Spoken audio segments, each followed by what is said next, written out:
ปลาใหญ่ผมไปใช้รางวัลบริเวณโรงเรียนคนก็หลายแล้วเป็นไงปลาน้องเบนมาลงไผ่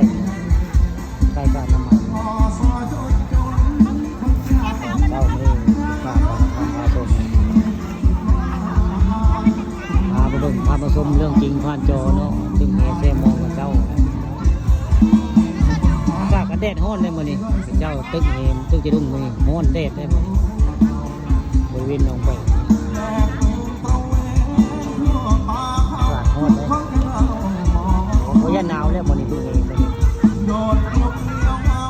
แต่ยังบ่มีพินให้ได้ปลาใหญ่นะยังบ่ได้ประกาศว่าคนแรกจะได้ปลาใหญ่มีรางวัลเลยยังบ่เห็น ขอให้มีความสุขมากๆครับในค่ำคืนนี้ครับ แต่ว่าคนมันหลายเลยมึง หาที่ไหนยากนะครับ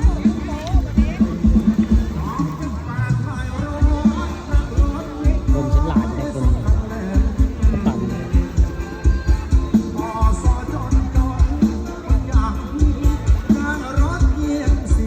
มีแรงงาน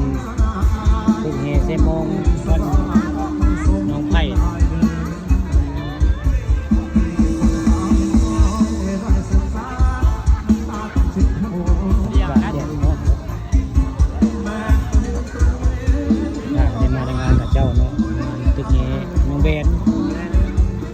ทุกที่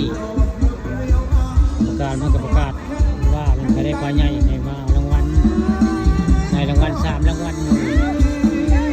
มีใหญ่สุดแล้วก็ใหญ่กลาง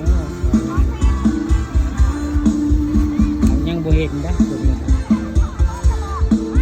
ยังบ่เห็นใครได้ปลาใหญ่เด็ดออก คุณที่จะนำเพลงมาบอกครับ คนแถลายพอสมควรในคนเดียวได้ก็ปัง